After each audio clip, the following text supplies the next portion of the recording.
All people have an original mind which inclines them to reject evil and pursue goodness. Yet even without our being aware of it, we are driven by evil forces to abandon the goodness which our original mind desires, and to perform evil deeds which in our innermost heart we do not want to do.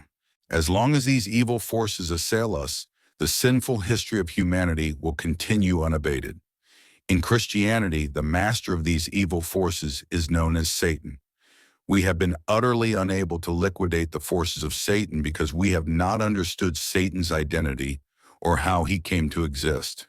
To extirpate evil by its root and thereby end sinful history and usher in an era of goodness, we must first expose the motivation and origin of Satan and recognize the destruction he has wrought in human life. This explanation of the human fall will clarify these issues. The root of sin. No one has known the root of sin, which lies deep within and ceaselessly drives people toward the way of evil. On the basis of the Bible, Christians have held to a vague belief that Adam and Eve's eating the fruit of the tree of the knowledge of good and evil was the root of sin. Some Christians believe that the fruit of the tree of the knowledge of good and evil was the fruit of an actual tree, while others believe that the fruit is a symbol, as much of the Bible is written in symbolic language. Let us consider the Bible's account of the human fall and its differing interpretations in order to arrive at a complete explanation. And the tree of life and the tree of the knowledge of good and evil. Adam and Eve fell when they ate the fruit of the tree of the knowledge of good and evil. Many Christians to this day have thought that this was the fruit of an actual tree. But would God, the loving parent of humanity, make a fruit which could cause the fall to look so attractive? Genesis 3:6. Would he place it where his children could reach it so easily? Furthermore, Jesus said, "Not what goes into the mouth defiles a man, but what comes out of the mouth, this defiles a man." Matthew 15:11. How then can a food which one eats cause one to fall? Humankind is beset by the original sin, which has been inherited from our first ancestors. Yet how can something one eats cause a sin which can be transmitted to one's descendants? The only way something can be inherited is by being passed down through the lineage. The temporary ill effects of eating something cannot be perpetuated through the long descent of lineage. There are those who believe that God made the fruit of the tree of the knowledge of good and evil and commanded Adam and Eve not to eat it in order to test their obedience to him. We may ask, would the God of love test humans so mercilessly by a means that could cause their death?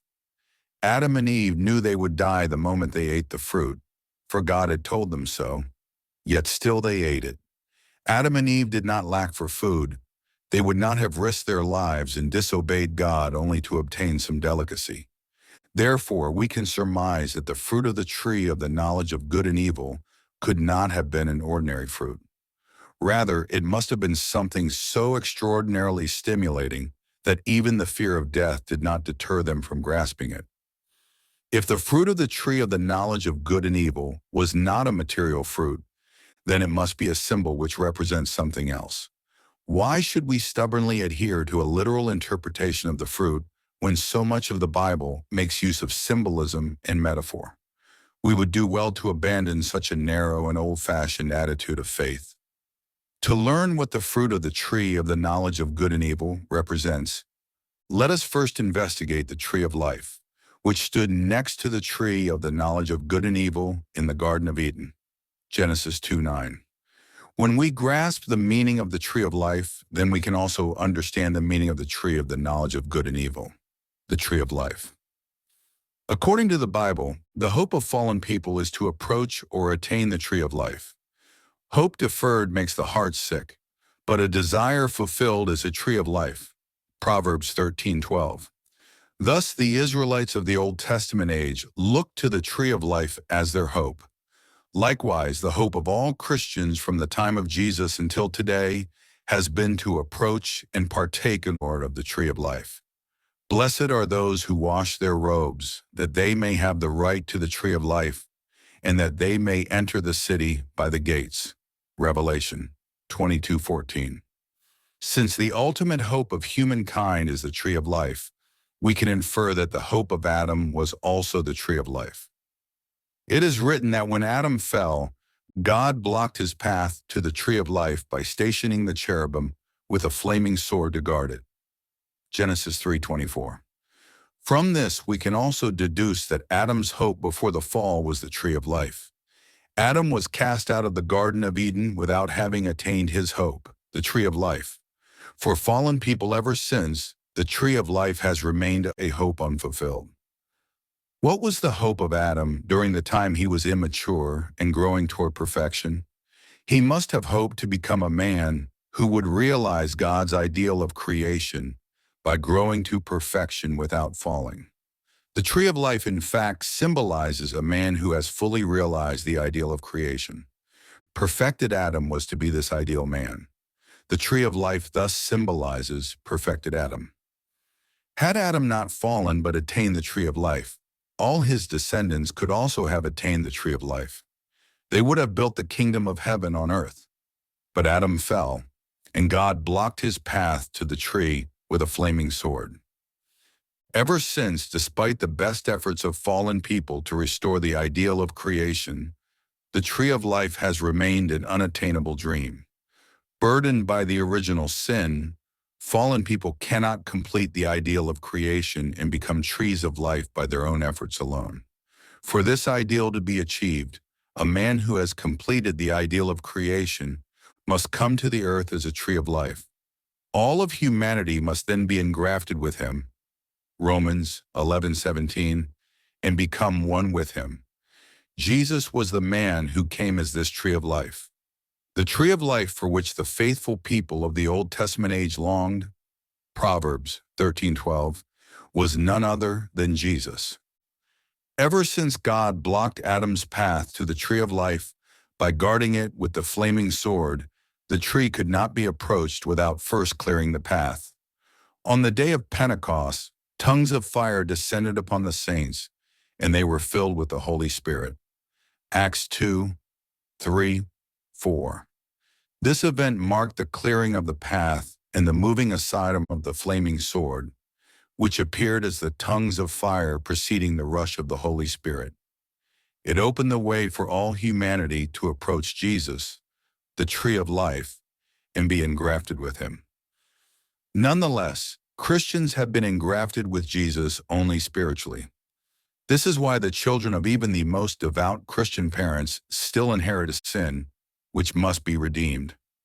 Even the most faithful saints have not been rid of the original sin, and thus cannot help but transmit it to their children. For this reason, Christ must come again on earth as the tree of life. By engrafting all humankind with himself once more, he is to redeem their original sin. Christians thus impatiently await the tree of life, which in the book of Revelation symbolizes Christ at his second coming.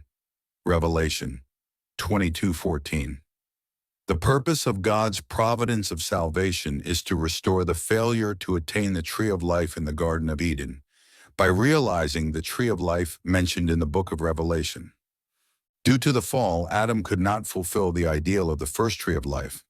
Genesis 2:9.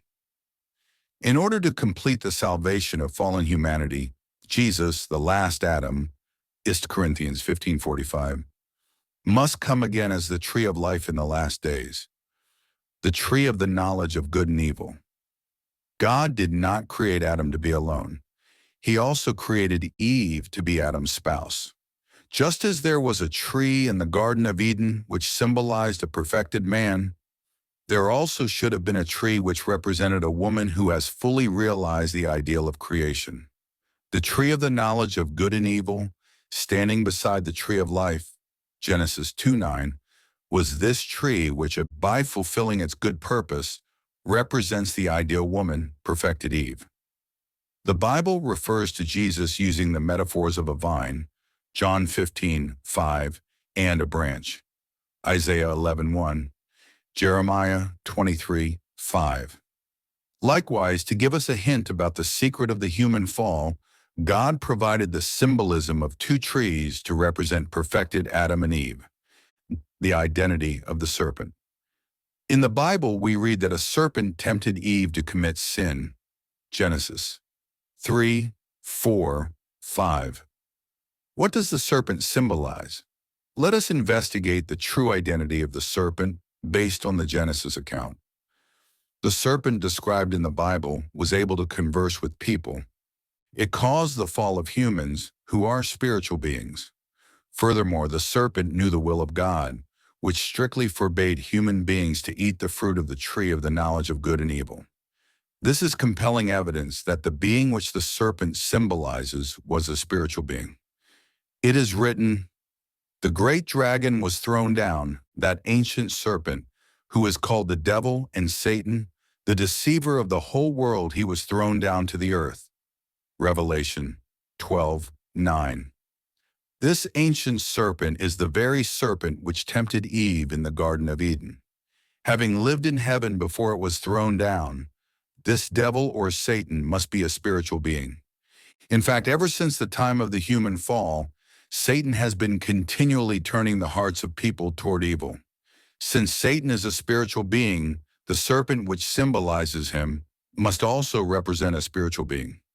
These strands of biblical evidence confirm that the serpent who tempted Eve was not an animal, but a symbol for a spiritual being. The question arises whether the spiritual being symbolized by the serpent existed before the creation of the universe, or was created as a part of the universe. If this being existed before the creation of the universe and had a purpose contrary to that of God, then the conflict between good and evil in the universe would be unavoidable and perpetual. God's providence of restoration, then, would be in vain. Moreover, monotheism, which holds that everything in the universe was created by one God, would be unfounded. We are left with the conclusion that the spiritual being represented by the serpent was originally created with a good purpose, but later fell and became Satan. What kind of spiritual being in God's creation could have conversed with people, understood the will of God, and lived in heaven? What kind of being, even after it had fallen and become degraded to an evil being, could transcend time and space to dominate the human soul? There are no beings endowed with such characteristics other than angels.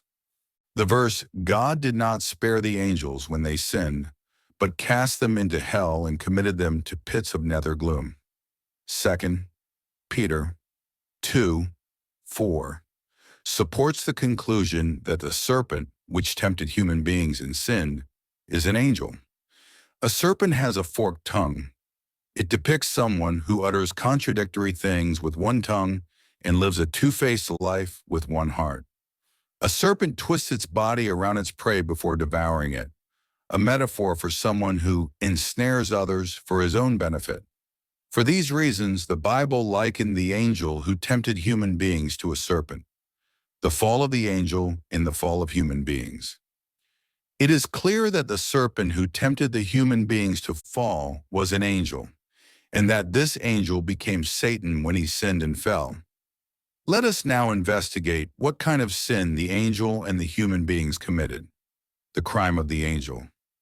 And the angels that did not keep their own position, but left their proper dwelling, have been kept by him in eternal chains in the nether gloom until the judgment of the great day. Just as Sodom and Gomorrah and the surrounding cities, which likewise acted immorally and indulged in unnatural lust, serve as an example by undergoing a punishment of eternal fire. Jude 6:7. From this passage, we can infer that the angel fell as a result of an illicit sexual relationship. Fornication is a crime which cannot be committed alone. With whom did the angel commit the illicit sexual act in the Garden of Eden? In order to unveil this mystery, let us examine what kind of sin the human beings committed, the crime of the human beings. We read that before they fell, Adam and Eve were both naked and were not ashamed. Genesis 2:25. After the fall, however, they felt ashamed of their nakedness and sewed fig leaves together into aprons to cover their lower parts. Genesis 3:7. If they had committed a crime by eating some actual fruit from a tree called the tree of the knowledge of good and evil, then they certainly would have covered their hands or mouths instead. It is human nature to conceal one's faults.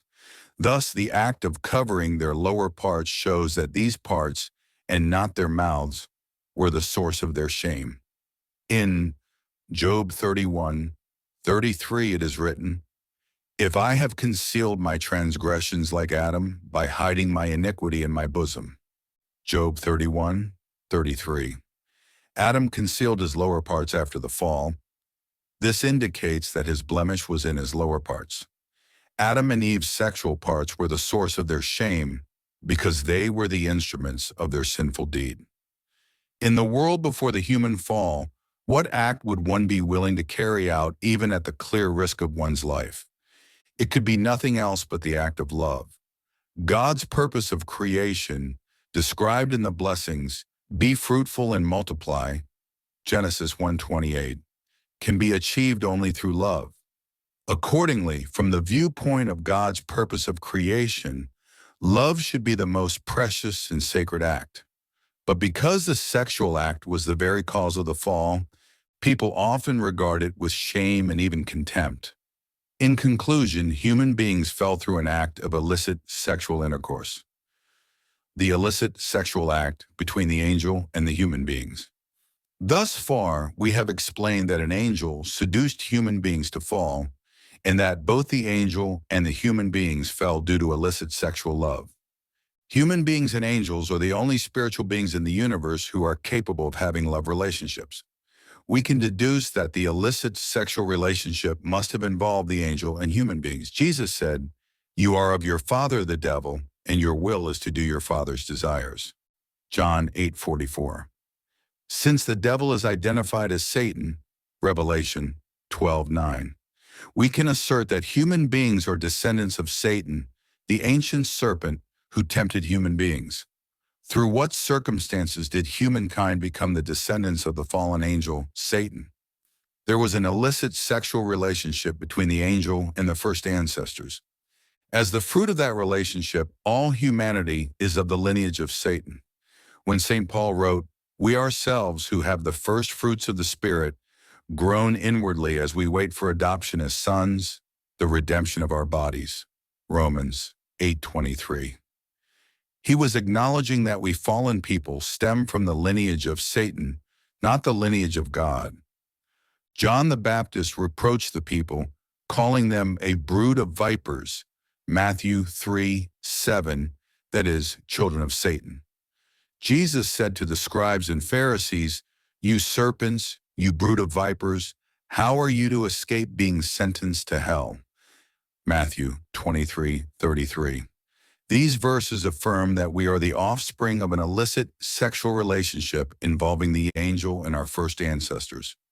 This, in fact, lies at the heart of the human fall. The fruit of the tree of the knowledge of good and evil. The tree of the knowledge of good and evil was shown earlier to symbolize Eve. What does the fruit of this tree represent? It signifies the love of Eve. As a tree multiplies by its fruit, Eve should have borne good children through her godly love. Instead, she bore evil children through her satanic love. Eve was created in an immature state. She was to reach full maturity only after going through a period of growth. Thus, it was possible for her to bear either good fruit or evil fruit through her love. This is why Eve's love is symbolized by the fruit of the tree of the knowledge of good and evil, and why Eve is symbolized by the tree. What did eating the fruit of the tree of the knowledge of good and evil signify? When we eat something, we make it a part of ourselves. Eve was to have eaten the fruit of goodness by consummating her God-centered love. Then she would have received the essence of God's divinity and multiplied a good lineage. However, she ate of the fruit of evil by consummating her evil love centered on Satan. Hence she received the essence of his evil nature and multiplied an evil lineage from which our sinful society descended. Accordingly, Eve's eating of the fruit of the tree of the knowledge of good and evil denotes that she consummated a satanic love relationship with the angel, which bound her in blood ties to him.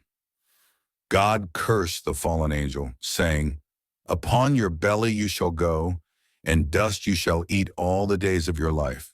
Genesis 3:14. Upon your belly you shall go means that the angel would become a miserable being, unable to function properly or to perform its original service. To eat dust means that ever since the angel was thrown down from heaven, Isaiah 14:12, Revelation 12:9, has been deprived of life elements from God. Instead, he has had to subsist on evil elements gleaned from the sinful world, the root of sin. We have learned from the above elucidation of the Bible that the root of sin was not that the first human ancestors ate a fruit, but rather that they had an illicit sexual relationship with an angel, symbolized by a serpent. Consequently, they could not multiply God's good lineage, but instead multiplied Satan's evil lineage. There is ample evidence which helps us recognize that the root of human sin stems from sexual immorality. We know that the original sin has been perpetuated through lineal descent from one generation to the next. This is because the root of sin was solidified by a sexual relationship that binds one in ties of blood. Furthermore, those religions which emphasize the need to purge sin regard fornication as a cardinal sin, and they have taught the virtues of chastity and restraint in order to curb it. This is an indication that the root of sin is found in lustful desires. The Israelites performed the rite of circumcision as a condition for sanctification. They qualified themselves as God's chosen people by draining blood, because the root of sin lies in having taken in through an unchaste act the evil blood which permeates our being. Sexual promiscuity is a principal cause of the downfall of numerous heroes, patriots, and nations. Even in the most outstanding people, the root of sin, illicit sexual desire, is constantly active in their souls, sometimes without their conscious awareness. We may be able to eradicate all other evils by establishing moral codes through religion, by thoroughly implementing various educational programs, and by reforming the socioeconomic systems that foster crime. But no one can prevent the plague of sexual promiscuity, which has become increasingly prevalent as the progress of civilization makes lifestyles more comfortable and indolent. Therefore, the hope of an ideal world is an empty dream as long as this root of all evils has not been eradicated at its source. Christ at his second advent must be able to solve this problem once and for all. Section 2. The motivation and process of the fall. The motivation of the human fall lay within the angel, who, as we have seen, is symbolized by the serpent who tempted Eve. Therefore, before we can know the motivation and the process of the fall, we must first learn about the angel. What are angels, their missions, and their relationship to human beings? Like all beings, angels were created by God. God created them prior to any other creation. In the biblical account of the creation of heaven and earth, we find that God spoke in the plural. Let us make man in our image, after our likeness. Genesis 1:26. This is not because God was referring to himself as the Holy Trinity, as many theologians have interpreted the passage. Rather, he was speaking to the angels, whom he had created before human beings. God created angels to be his retainers, who would assist him in creating and sustaining the universe. In the Bible, we find many instances of angels working for the will of God. Angels conveyed to Abraham important words of God's blessing. Genesis 18:10. An angel heralded the conception of Christ. Matthew 1:20. Luke 1:31. An angel unchained Peter and led him out of prison and into the city. Acts 12:7, 10. The angel who escorts John in the book of Revelation calls himself a servant. Revelation 22:9. And in Hebrews, angels are referred to as ministering spirits. Hebrews 1:14. The Bible often portrays angels honoring and praising God. Revelation 5:11, 12. Revelation 7:11-12. Let us investigate the relationship between human beings and angels from the perspective of the principle of creation. Because God created us as his children and gave us dominion over all creation. Genesis 1:28. We are meant to rule over the angels as well. It is written in the Bible that we have the authority to judge the angels. Is. Corinthians 6:3.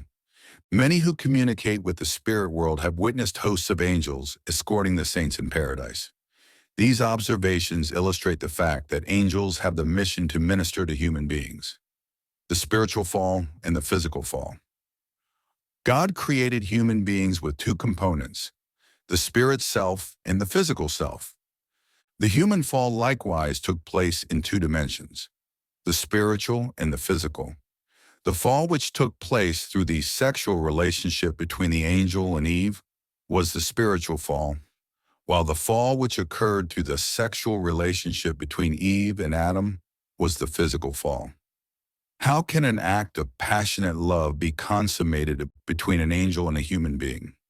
All the emotions and sensations felt between a person and a spirit are exactly the same as those felt during contact between two earthly people. Undoubtedly, a sexual union between an angel and a person is possible. We can understand this more clearly from the following evidence. There are reported cases of earthly people leading a married life with spirits. In the Bible, we have the account of an angel who wrestled with Jacob and put his thigh out of joint. Genesis 32:25. 3 angels visited Abraham's family and ate a meal of veal, milk, and curds. Genesis 18:8. Moreover, 2 angels visited the house of Lot and ate the unleavened bread he served them. When the townspeople saw the angels, they were excited with lecherous desires for them and surrounded Lot's house, shouting, "Where are the men who came to you tonight? Bring them out to us that we may know them." Genesis 19:5. The spiritual fall. God created the angelic world and assigned Lucifer, Isaiah 14:12, to the position of archangel. Lucifer was the channel of God's love to the angelic world, just as Abraham was the channel of God's blessing to the Israelites. In this position, he virtually monopolized the love of God. However, after God created human beings as his children, he loved them many times more than he had ever loved Lucifer, whom he had created as his servant. In truth, God's love toward Lucifer did not change. It was the same before and after the creation of human beings. Yet when Lucifer saw that God loved Adam and Eve more than him, he felt as if there had been a decrease in the love he received from God. This situation is similar to that in the biblical parable of the laborers in the vineyard. Matthew 21:15. Although the laborers who had worked since morning received a fair wage, when they saw that those who came later and worked less received just as much, they felt underpaid.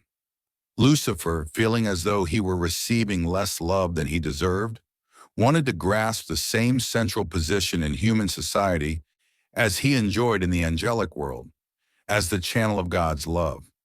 This was why he seduced Eve, and this was the motivation of the spiritual fall. Everything in the universe is created to be governed by God through love. Thus, love is the source of life, the key to happiness, and the essence of the ideal to which all beings aspire. The more one receives love, the more beautiful one appears to others. When the angel, created as God's servant, beheld Eve, the daughter of God, it was only natural that she looked beautiful in his eyes. Moreover, when Lucifer saw that Eve was responding to his temptation, the angel felt the stimulation of her love to be deliciously enticing. At this point, Lucifer was seducing Eve with the mind to have her, regardless of the consequences. Lucifer, who left his proper position due to his excessive desire, and Eve, who wanted to open her eyes and become like God. Genesis 3:5-6, before the time was ripe, formed a common base and began give-and-take action. The power of the unprincipled love generated by their give and take led them to consummate an illicit sexual relationship on the spiritual plane. All beings are created based on the principle that when they become one in love, they exchange elements with each other. Accordingly, when Eve became one with Lucifer through love, she received certain elements from him. First, she received feelings of dread arising from the pangs of a guilty conscience, stemming from her violation of the purpose of creation. Second, she received from Lucifer the wisdom which enabled her to discern that her originally intended spouse was to be Adam, not the angel. Eve was in the position to receive wisdom from the archangel because she was immature, and her wisdom was not as seasoned as that of the archangel, who was already in a state of angelic maturity. The physical fall. Perfect Adam and Eve were supposed to have become an eternal husband and wife in God's love. But Eve, who in her immaturity had engaged in the illicit relationship with the archangel, joined with Adam as husband and wife. Thus Adam fell when he too was still immature. This untimely conjugal relationship in satanic love between Adam and Eve constituted the physical fall. As mentioned above, through the spiritual fall with the archangel, Eve received feelings of dread arising from the pangs of a guilty conscience, and a new wisdom that her originally intended spouse was not the archangel, but Adam. Eve then seduced Adam with the hope that by uniting with him, her intended spouse, she could rid herself of the dread and once again stand before God. This was Eve's motivation, which led to the physical fall. Once Eve had united with the archangel through their illicit sexual relationship, she stood in the position of the archangel with respect to Adam. Thus Adam, who was still receiving God's love, appeared very attractive to her. Seeing Adam as her only hope of returning to God, Eve turned to Adam and tempted him, playing the same role as the archangel had played when he had tempted her. Adam responded and formed a common base with Eve, and they began give and take action with each other. The power of the unprincipled love generated in their relationship induced Adam to abandon his original position and brought them together in an illicit physical relationship of sexual love. When Adam united in oneness with Eve, he inherited all the elements Eve had received from the archangel. These elements in turn have been passed down to all subsequent generations without interruption. What if Adam had reached perfection without having yielded to fallen Eve's temptation? The providence to restore Eve would have been relatively easy because, although she had fallen, Adam still would have remained intact as her perfect subject partner. Unfortunately, Adam also fell, and humanity has multiplied in sin to the present day, perpetuating the lineage of Satan. Section 3. The power of love, the power of the principle, and God's commandment. The power of love and the power of the principle in the human fall. Human beings are created through the principle, and they are meant to live according to the way of the principle. Therefore, it cannot be that the force inherent in the principle would induce a person to deviate from the way of the principle and cause him to fall.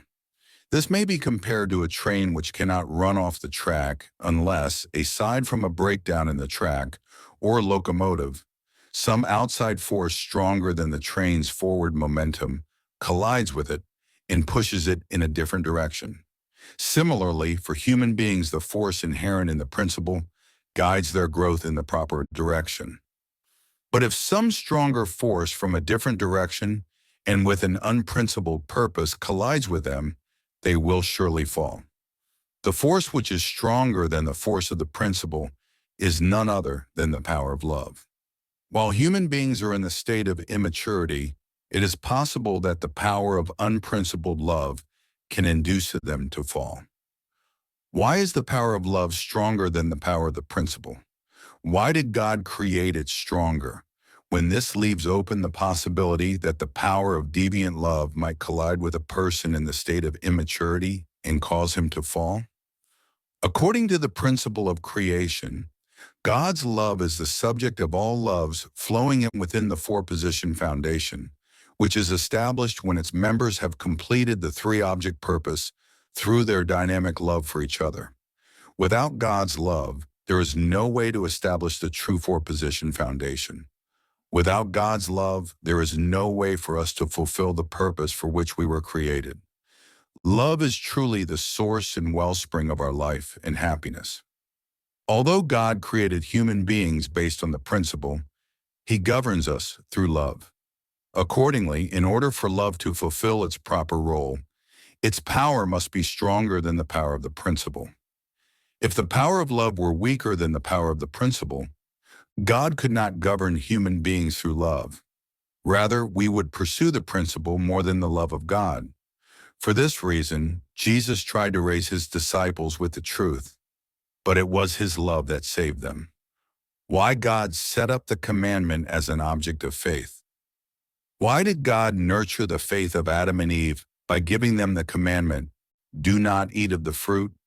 In their immature state, Adam and Eve could not be directly governed by God through love. Because the power of love is stronger than the power of the principle, God foresaw that if they ever formed a common base with the archangel, there was a possibility that they could succumb to the power of deviant, unprincipled love and fall. To prevent this, God gave Adam and Eve the commandment that forbade them from relating with the archangel in this way. No matter how powerful the unprincipled love of the archangel might be, had Adam and Eve adhered to God's commandment, forming a common base with God and engaging in give and take with him and no other, the power of the archangel's unprincipled love would not have affected them, and they would never have fallen. Tragically, Adam and Eve did not obey the commandment, but formed a common base with the archangel and had give and take with him. Hence, the power of illicit love pushed them off the track. It was not only to prevent their fall that God gave immature human beings the commandment. God also wanted them to enjoy dominion over the natural world, including the angels, by inheriting his creative nature. In order to inherit this creatorship, human beings should perfect themselves through their faith in the Word as their own portion of responsibility. God gave the commandment not to the archangel, but only to the human beings. God wished to exalt the dignity of human beings as bestowed by the principle of creation, which entitled them to stand as God's children and govern even the angels. The period during which the commandment was necessary. Was God's commandment not to eat of the fruit binding forever? God's second blessing was to be fulfilled when Adam and Eve entered God's direct dominion of love by joining as true husband and wife and bearing and raising children in God's love. Genesis 1:28. Indeed, the principle mandates that human beings eat of the fruit once they reach full maturity of character. The power of love is stronger than the power of the principle. Had Adam and Eve reached perfection, become a godly husband and wife, and experienced God's direct governance by the absolute power of his love, their conjugal love would have become absolute. No person, no power in the universe could ever break that bond of love. At this point, Adam and Eve would never fall. There would have been no way that the love of the archangel, who is inferior to human beings, could ever have severed the conjugal love of Adam and Eve once it was grounded firmly in God. Accordingly, God's commandment, "Do not eat of the fruit," was binding upon Adam and Eve only while they were immature. Section 4. The consequences of the human fall. What were the consequences of the spiritual and physical fall of Adam and Eve for the entire universe, including humankind and the angels? Let us discuss some of the most serious consequences.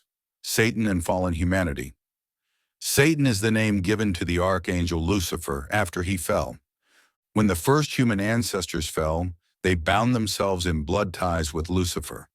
They formed a four-position foundation yoked to Satan, and thus all humanity became the children of Satan. This is why Jesus said to the people, "You are of your father the devil," and called them a brood of vipers. John 8:44. Matthew 12:34. Matthew 23:33. Matthew 3:7. Paul wrote, "Not only the creation, but we ourselves who have the first fruits of the Spirit groan inwardly as we wait for adoption as sons." Romans 8:23, indicating that no one belongs to the lineage of God. Instead, due to the fall of the first human ancestors, human beings are of the lineage of Satan. Had Adam and Eve reached full maturity and built a four-position foundation centering on God, the world of God's sovereignty would have been established at that time. While still immature, however, they fell and formed a four-position foundation centering on Satan. Consequently, this world has come under Satan's sovereignty. Hence, the Bible calls Satan the ruler of this world and the god of this world. John 12:31. 2 Corinthians. Once Satan came to dominate human beings, who were intended to be the lords of creation, he also achieved domination over everything in the universe. Accordingly, it is written, "The creation waits with eager longing for the revealing of the sons of God." We know that the whole creation has been groaning in travail together until now. Romans 8:19, 22. These verses describe the agony of the creation under the domination of Satan as it longs for the appearance of unfallen people who have perfected their original nature. It yearns for the day when they will vanquish Satan and rule it in love. Satan's activities in human society. Satan is constantly accusing all people before God, as he did Job, in order to drag them into hell. Job 1:9-11. However, even Satan cannot perpetrate his evil activity unless he first finds an object partner with whom he can form a common base and engage in give-and-take action. Satan's object partners are evil spirits in the spirit world. The object partners to these evil spirits are the spirit selves of evil people on the earth, and the vehicles through which these evil spirit selves act are their physical selves. Accordingly, the power of Satan is conveyed through evil spirits and is manifested in the activities of earthly people.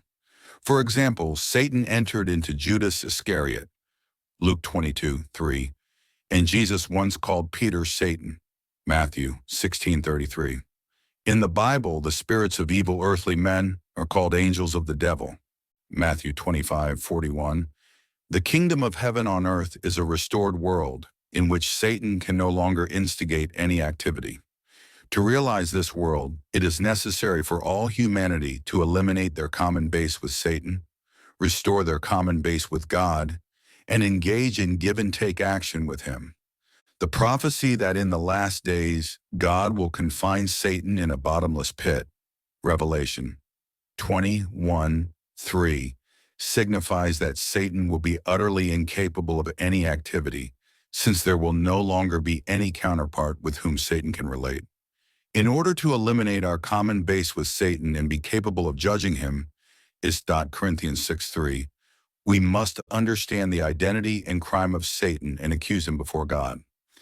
However, God endowed human beings and angels with freedom. Therefore, he cannot restore them by force. Of their own free will, human beings are to bring Satan to voluntary submission by upholding the word of God through fulfilling their responsibility. Only in this way can we be restored to the original ideal purpose by God at the creation. Because God works his providence based on this principle, the history of the providence of restoration has been repeatedly prolonged. Good and evil, seen from the viewpoint of purpose. Having already defined good and evil, let us further examine the nature of good and evil from the viewpoint of purpose. Had Adam and Eve loved each other as God intended and formed a four-position foundation centered on God, they would have established a good world. But when they loved each other with a purpose contrary to God's intentions and established a four-position foundation centered on Satan, they ended up forming an evil world. This demonstrates that although good and evil elements or actions may take the same form, their true nature may be discerned through their fruits. They yield their fruits in accordance with the divergent purposes they pursue. We find many cases where an aspect of human nature conventionally considered evil is, in fact, good if its purpose is directed toward the will of God. Let us take the example of desire. Desire, which people often consider sinful, is actually God-given. Joy is the purpose of creation, and joy can only be attained when desire is fulfilled. If we had no desire, we could never experience joy. If we had no desire, we would not have any aspiration to receive God's love, to live, to perform good deeds, or to improve ourselves. Without desire, therefore, neither God's purpose of creation nor the providence of restoration could be fulfilled. An orderly, harmonious, and flourishing human society would be impossible. Desires, being part of our God-given nature, are good when they bear fruit for the purpose of God's will, or are evil when they bear fruit for the purpose of Satan's will. On this basis, we can deduce that even this evil world will be restored to goodness and become the kingdom of heaven on earth if it changes its direction and purpose according to the guidance of Christ. The providence of restoration may thus be interpreted as the process of changing the direction of this fallen world from its current satanic purpose to the purpose of building the kingdom of heaven, God's ideal of creation.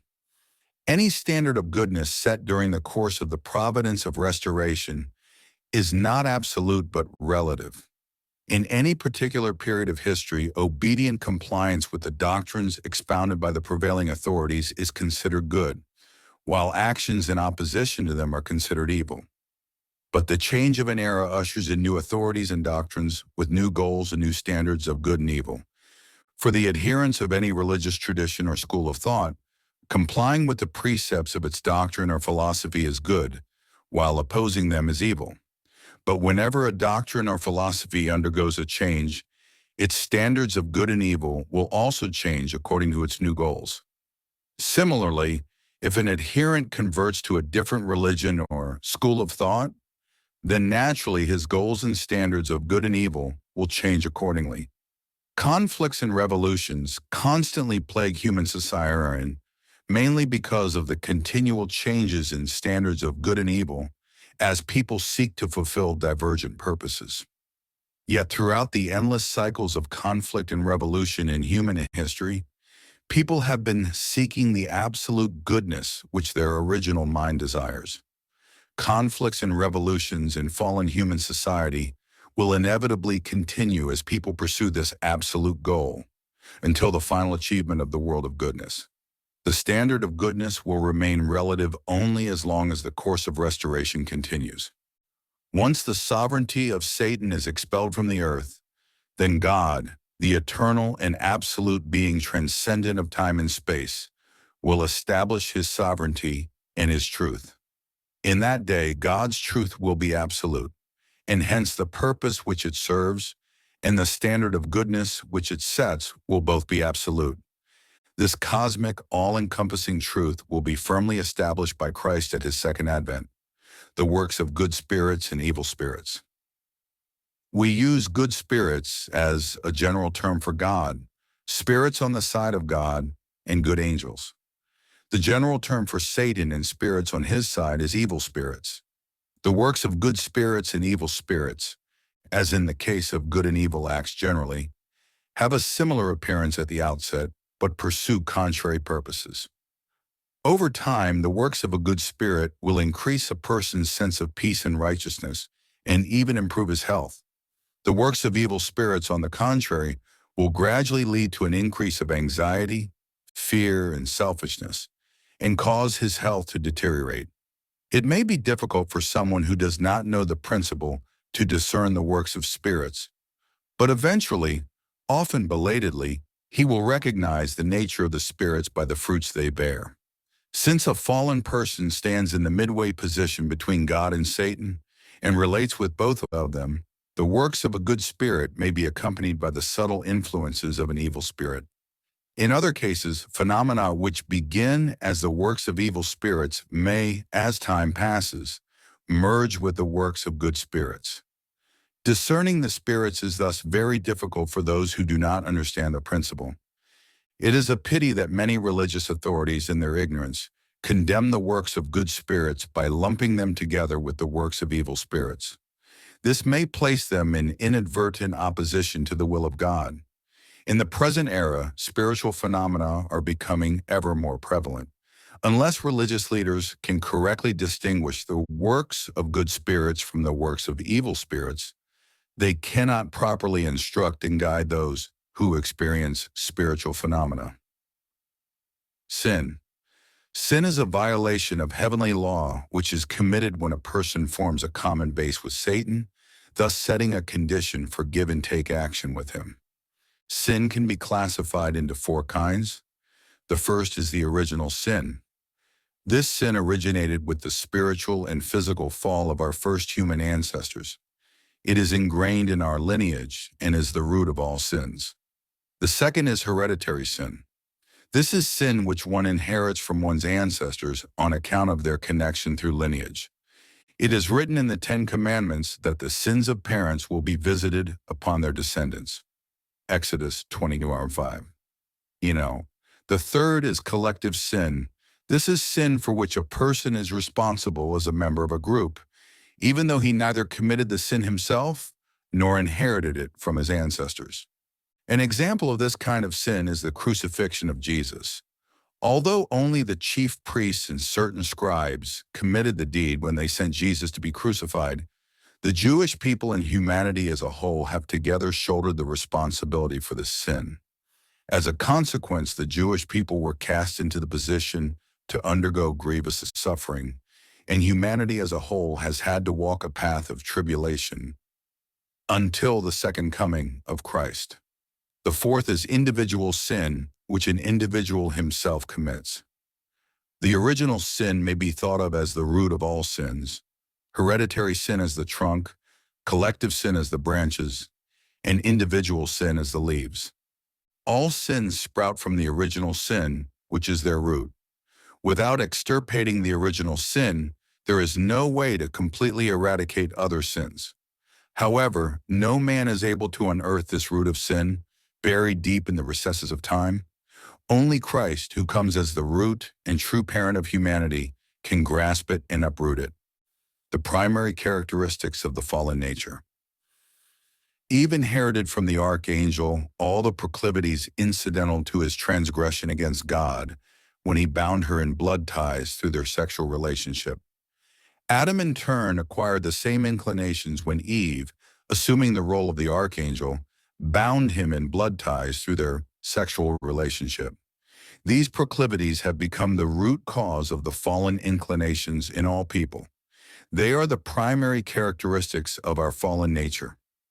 The fundamental motivation which engendered these primary characteristics of the fallen nature lay in the envy the archangel felt toward Adam, the beloved of God.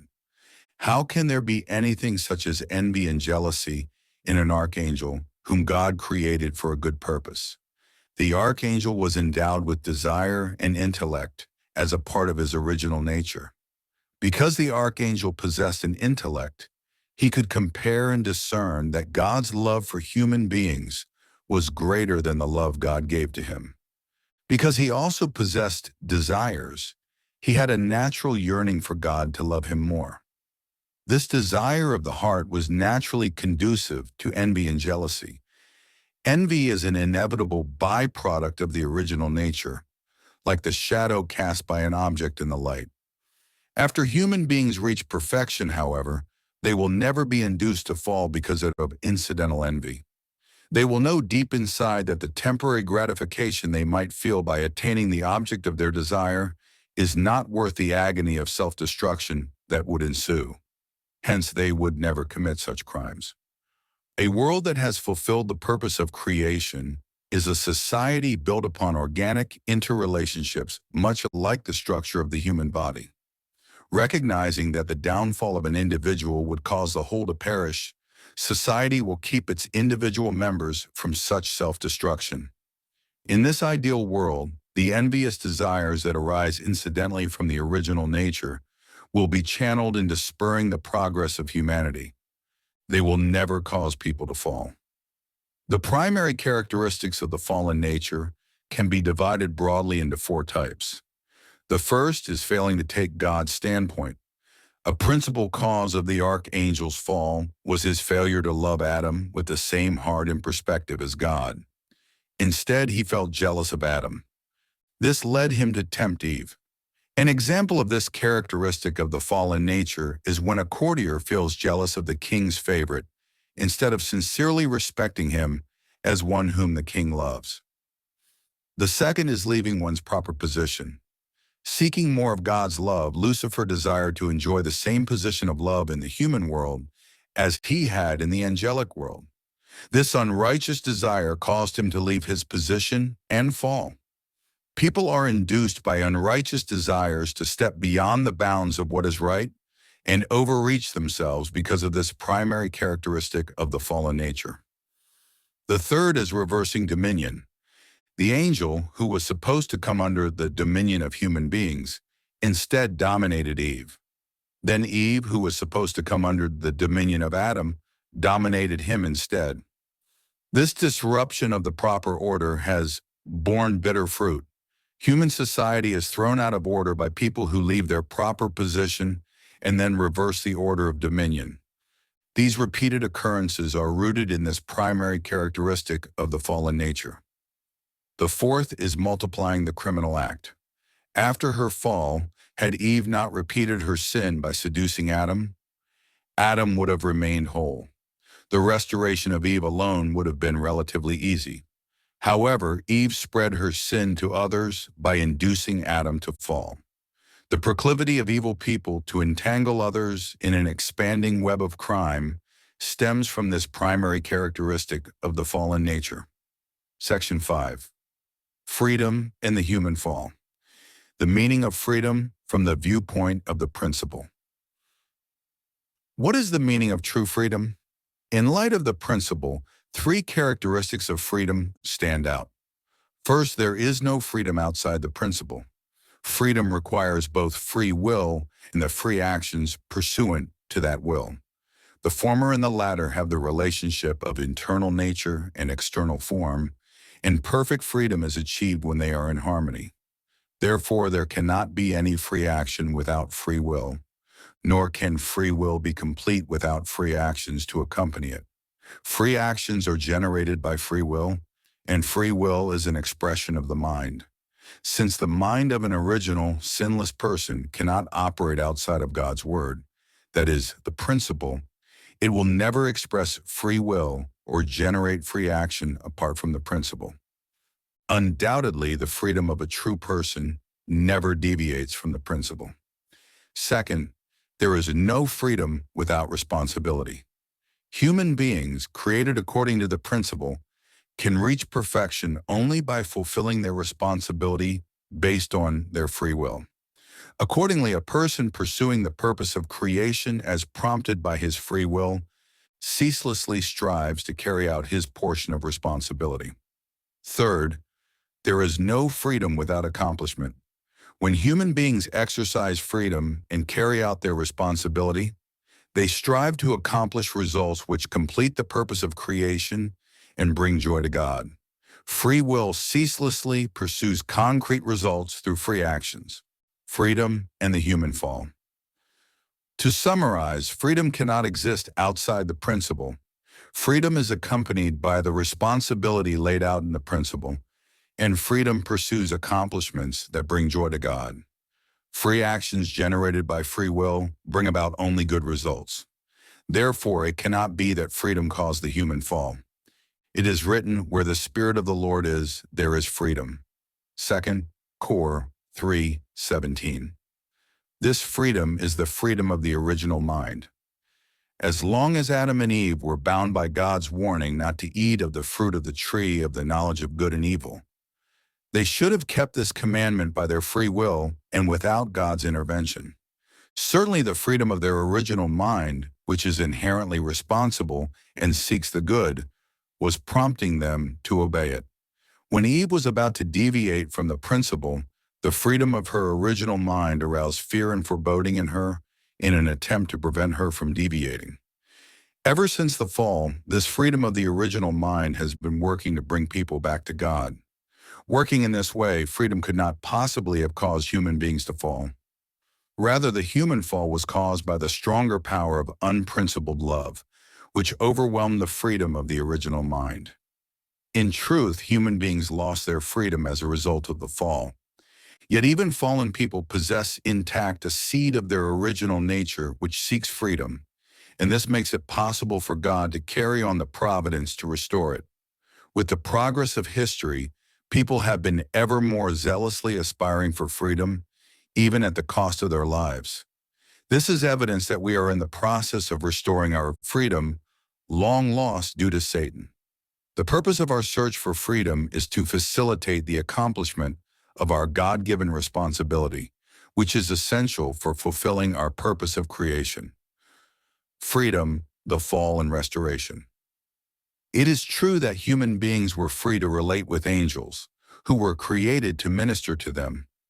However, since Eve's heart and intellect were still immature when she was tempted by the angel, she became confused emotionally and intellectually. Although the freedom of her original mind induced in her a sense of foreboding, because the power of the love between her and the angel was stronger, she crossed the boundary and fell.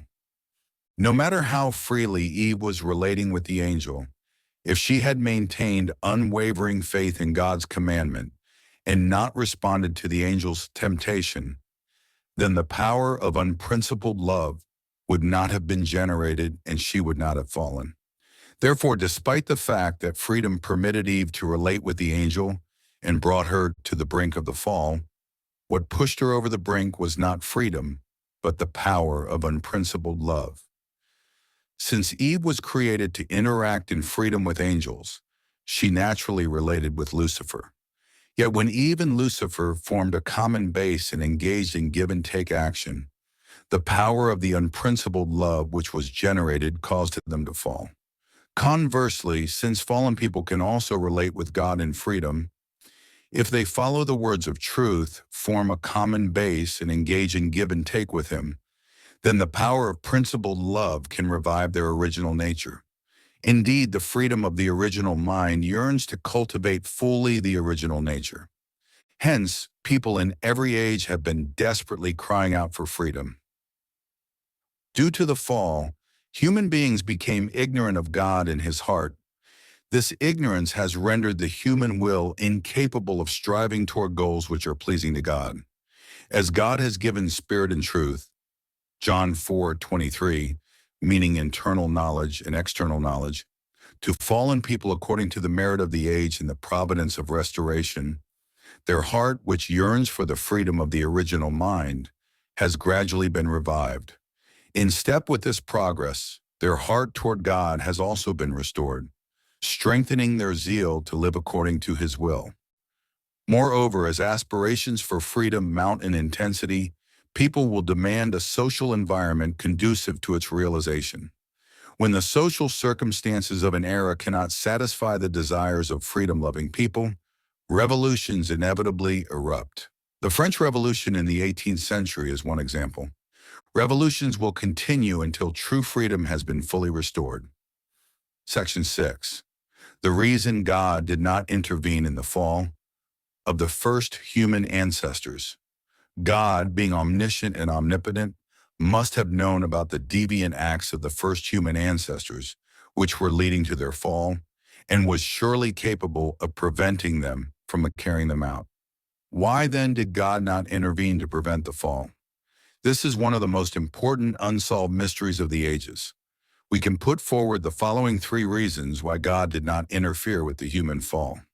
To maintain the absoluteness and perfection of the principle of creation. In accordance with the principle of creation, God created human beings in His image, with the character and powers of the Creator, intending that they govern over all things as He governs over humankind. However, for human beings to inherit the creative nature of God, they must grow to perfection by fulfilling their portion of responsibility. As explained above, the period of their growth is the realm of God's indirect dominion, or the realm of dominion based on accomplishments through the principle. While people are still in this realm, God does not directly govern them because He wishes to allow them to fulfill their own portion of responsibility. God will govern them directly only after they have reached full maturity. If God were to interfere with human actions during their growing period, it would be tantamount to ignoring the human portion of responsibility. In that case, God would be disregarding His own principle of creation, according to which He intends to give human beings His creative nature and raise them to become the lords of creation. If the principle were ignored, then its absoluteness and perfection would be undermined. Because God is the absolute and perfect creator, His principle of creation must also be absolute and perfect. In summary, in order to preserve the absoluteness and perfection of the principle of creation, God did not intervene in the acts that led the human beings to fall. That God alone be the creator. God only governs over a principled existence which he has created and only sways the course of principled acts. God does not regulate any unprincipled existence which he did not create, such as hell, nor does he interfere with any unprincipled act, such as criminal acts. If God were to affect the course of such beings or acts, then they would necessarily be given the value of God's creations and be recognized as principled. Consequently, if God were to have intervened in the fall of the first human ancestors, he would have been attributing to those acts the value of his creations and recognizing them as principled. If God were to do this, he would in effect be creating a new principle that recognizes these criminal acts as lawful. Since it would actually be Satan who manipulated the situation to bring about this outcome, it would in fact be Satan who created another new principle, and Satan would stand as the creator of all the fruits of the fall. Therefore, in order that God remain the sole creator, he did not intervene in the human fall. To make human beings the lords of creation, God created human beings and blessed them with dominion over everything in the creation. Genesis 1:2. Human beings cannot rule other creatures if they stand on an equal footing with them. They must earn certain qualifications to gain their God-given mandate to govern. God is qualified to govern human beings because he is their creator. Likewise, for human beings to gain the qualifications to rule all things, they must also possess the character and powers of the Creator. In order to give them creatorship and make them worthy to govern all things, God has human beings perfect themselves by accomplishing their own portion of responsibility until the end of their growing period.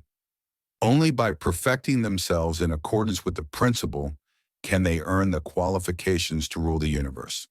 If God were to rule directly and control the lives of human beings who are still in the state of immaturity, this would in effect grant the authority of a ruler to those who are unqualified to rule. That is, it would have the effect of granting this authority to those who have not yet fulfilled their responsibility or earned God's creatorship. It would contradict God's principle because he would be treating an immature person as if he were mature. God, the author of the principle, would be disregarding his own principle of creation, which he established in order to enable human beings to inherit the nature of the Creator and govern the creation. Consequently, it was in order to bless human beings as the lords of creation that God had to restrain himself from intervening in the acts of immature human beings, as he watched with trepidation their tragic fall.